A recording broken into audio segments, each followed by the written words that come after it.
Hello, and welcome to the Global Love and Gratitude Water Meditation and Consciousness Experiment Series with the Water Peace Project. Together we are connecting through water for peace, a journey through water and your heart. Water holds the answers to all of our questions. Who are we? Where did we come from? And why are we here?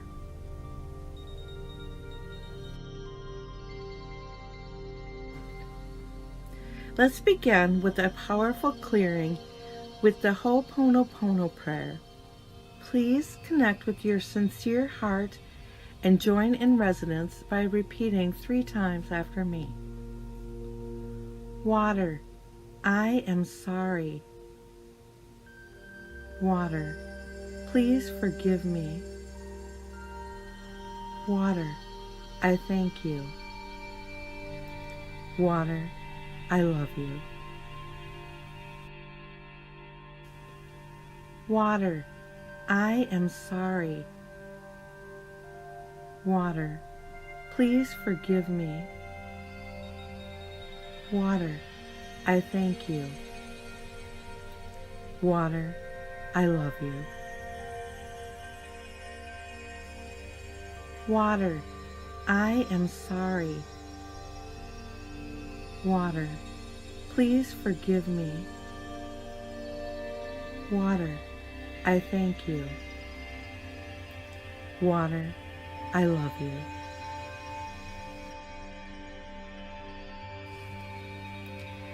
We only have one Mother Water. Please connect with your sincere heart and direct your sincere love and gratitude to all water. For today's session, we will be reflecting on the words from Dr. Emoto's book, The Hidden Messages in Water.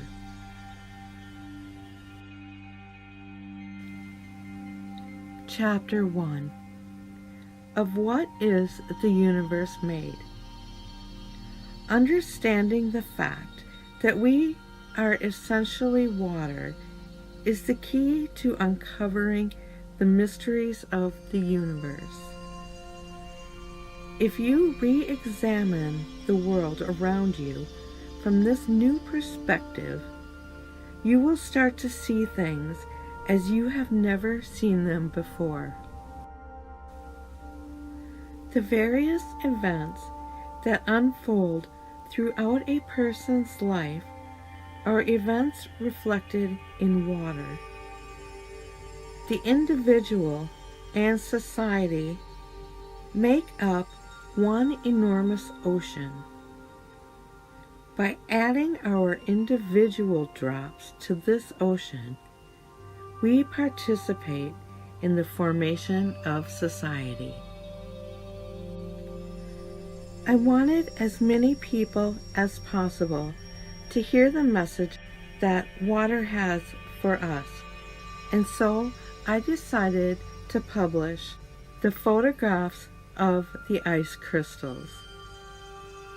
This act was only a small drop, but it created a ripple that resulted in an ever-expanding wave that has had enormous impact on my life and the lives of many others. I first published my photographs in 1999, 6 long years after I started out on this unusual venture. During those first 6 years, a mountain of photographs had accumulated, and it was just sitting there in my office. To prepare the photographs for publication, I tried to put them in some sort of order, and as I did so, I started to realize that there was a story unfolding before my eyes. I began to realize that there was a grand and marvelous story that each individual crystal was trying to tell me. As soon as I latched onto the idea of publishing my photographs, I talked to several publishers about my idea, but no one seemed interested. Rejection didn't change my determination to have my photographs published, and so I decided I would publish them on my own. But I soon realized that though I could afford to have the photographs printed and bound into a book, the restricted distribution system in Japan wouldn't allow me to have the books sold in bookstores. This seemed like a formidable obstacle, but I just decided not to worry about it. When the completed books arrived, we packed up the books for the few hundred friends and acquaintances who had reserved copies and sent them off. Not long after sending off these first copies, a strange thing started to happen. We started getting reorders from the people who had reserved copies. They had told their friends and acquaintances about the book, and those people had told others. Some people bought 5 or even 10 copies and distributed them to their friends. It indeed seemed like the drop in the pond had become a fast-spreading ripple. My expectations quickly expanded, and I next wanted people around the world to know what was in the book of the photographs. And so I had a translation company translate all the explanations into English. Happily, people from around the world did see the book. Saijuko Owehand, a woman who would later serve as my interpreter, sent the book to friends in Europe and America, and this resulted in invitations from people who had seen the photographs to visit these countries and present lectures. Over the years, I have been blessed with opportunities to visit Switzerland, Germany, Australia, the Netherlands, Italy, England, the United States, Canada, and many other countries to introduce the crystals to the people of the world. Everything seemed to happen at just the right time. People are looking for a way to make sense of this world of chaos that we find ourselves in. This photograph album became a small but meaningful drop that created a ripple, which has since spread throughout the world. I would like here to introduce only a small portion of the photographs I have taken. Some of them are included in the work The Messages of Water, and some from the second collection of photographs called The Messages of Water 2. And other photographs were taken especially for this book. You yourself will be able to clearly see the effect that words, photographs, and music can have on water. These photographs were seen by Japanese as well as people from around the world, many of whom sent me letters with their opinions and thoughts. The pebble that I threw into the pond had indeed created a large ripple that now started to come back to me. I was astounded to see that so many people were impressed by the effect that the energy of human consciousness and words had on the formation of ice crystals, despite the fact that this idea that words and thoughts have the power to change water and other substances may certainly seem like a far-out religion or philosophy. While some water resulted in crystals of grandeur, as if to symbolize all the beauty of this world, the crystals formed from other water were deformed or non-existent, as if to tell us something about the dark recesses dormant within the soul. When I give lectures, I use slides to show my photographs of ice crystals. The reactions to these slides are quite varied. I often hear people gasp and sometimes even see them shed tears. I have discovered that a single drop of water can have various ripple effects on an individual. Manuela Caim, the person who first invited me to give a lecture in Switzerland, expressed her feelings this way when she reacted to the photographs. We can see the wonder of the water crystal photographs with our own eyes. As a result, our consciousness makes a rapid leap. This awakening of the consciousness happens almost instantly. The fact that things that we have thought and felt can be seen with our eyes accelerates this change. Another Swiss participant responded, "Through the photographs, I could see the energy of our consciousness, and words can change things that we can actually see with our eyes. This is the first and only way that this elusive energy can be viewed. We don't believe what we can't see, but the ice crystals show us everything. It's no longer about whether you believe or disbelieve. Using this method, anyone can conduct their own experiment and prove it for themselves."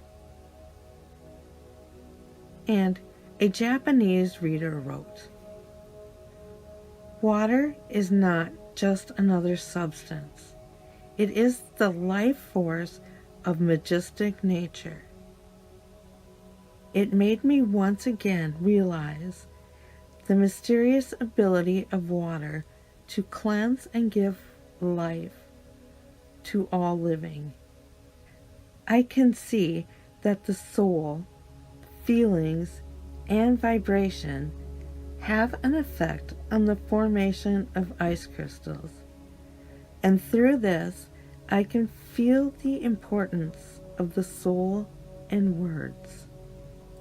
This information is extremely wonderful and uniquely impressive.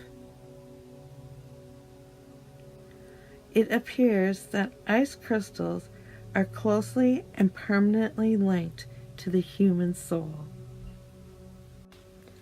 When I think about why ice crystals have spoken to so many people, I know that it is because they contain the key to the mysteries of the universe, and this key can unlock the consciousness required to understand the proper order of the universe and our role in it.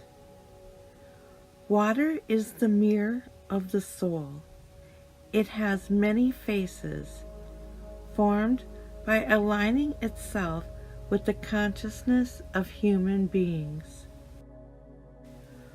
What gives water its ability to reflect what is in people's souls? In order to answer that question, I would first like to make sure that you understand this fact. Existence is vibration. The entire universe is in a state of vibration, and each thing generates its own frequency, which is unique. All that I have to say in this book is based on this one fact. My years of research into water have taught me that this is the fundamental principle of the universe.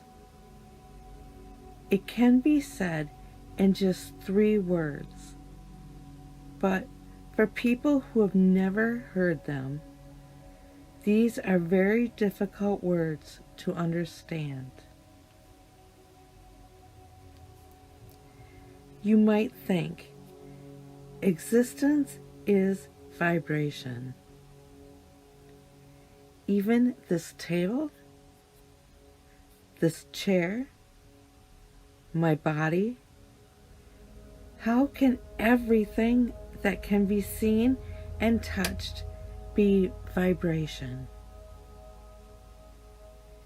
It is indeed difficult to believe that things that you can pick up with your hands and examine, things like wood, rocks, and concrete, are all vibrating. But now the science of quantum mechanics generally acknowledges that substance is nothing more than vibration. When we separate something into its smallest parts, we always encounter a strange world where all that exists is particles and waves. Let's imagine that you could reduce your body to microscopic size, and that you set off on an exploration to discover the secrets of this universe called you. You would soon see that each thing consists of nothing more than atoms, each atom being a nucleus with electrons rotating around it. The number and shape of these electrons and their orbits give each substance a particular set of vibrational frequencies. You would discover that whatever the substance, nothing is solid. Instead, there is only a nucleus surrounded by an endlessly rotating wave. Everything is eternally moving and vibrating on and off at incredible speed. According to the Hyena Shingo, the Buddhist Wisdom and Heart Sutra, that which can be seen has no form, and that which cannot be seen has form. We can now say that this strange contradiction, spoken ages ago by the Buddha, has been proved true by modern science. Our eyes can see objects, but they cannot see vibrations. However, I'd like you to ask yourself if you haven't had an experience similar to the following. You are talking with someone in a room. and the mood is warm, friendly, and free-flowing. Then another person enters the room. The moment they open the door, you notice a change in the atmosphere. And now, instead of a warmth filling the room, the space is encased in a dark and cold mood. You look at the new arrival's face and see a haggard expression and humped over shoulders. Someone who looks like they are just tired with life. What could be the cause of this pain? Maybe a broken heart, a mistake at work, or just general disgust with life. I'll leave it up to you. What I want you to think about is why the mood in the room changed the moment the door was opened. Human beings are also vibrating, and each individual vibrates at a unique frequency. Each one of us has the sensory skills necessary to feel the vibration of others. A person experiencing great sadness will emit a sadness frequency, and someone who is always joyful and living life fully will emit a corresponding frequency. A person who loves others will send out a frequency of love. But from a person who acts out of evil will come a dark and evil frequency. The same principle applies to objects and locations. For example, there are locations where accidents frequently happen, locations where businesses succeed, and locations that create happiness. And you might have heard about a jewel that brings tragedy to successive owners. This applies not only to physical objects, but the various phenomenon that goes on in the world also emits characteristic frequencies. A change in the energy of the atmosphere results in lightning and storms. Intense energy will result in natural disasters.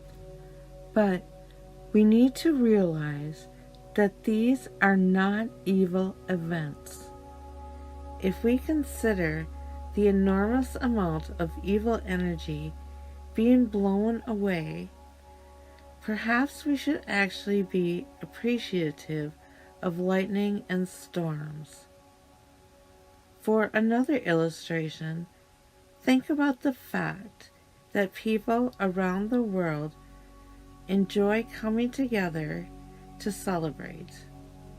When people gather, wear special clothes, sing and dance, and are festive, the result is that stagnant and evil vibrations are dissipated and joyous vibrations are created. This is where we will end today's reading session from the book The Hidden Messages in Water by Dr. Emoto. If you love this book as much as we do, you can find it on Amazon. Thank you for taking this journey with us. Let's end today's session with the Grand Invocation in Japanese from Dr. Emoto, recorded in July of 2011. The Grand Invocation meaning in English. The eternal power of the universe has gathered itself to create a world of true and grand harmony. 大断言、宇宙の無限の力が凝り凝って誠の大和の御代がなりなった。思わ宇宙の無限の力が凝り凝って誠の大和の御代がなりなった。宇宙の無限の力が凝り凝って誠の大和の御代がなりなった。セリフ。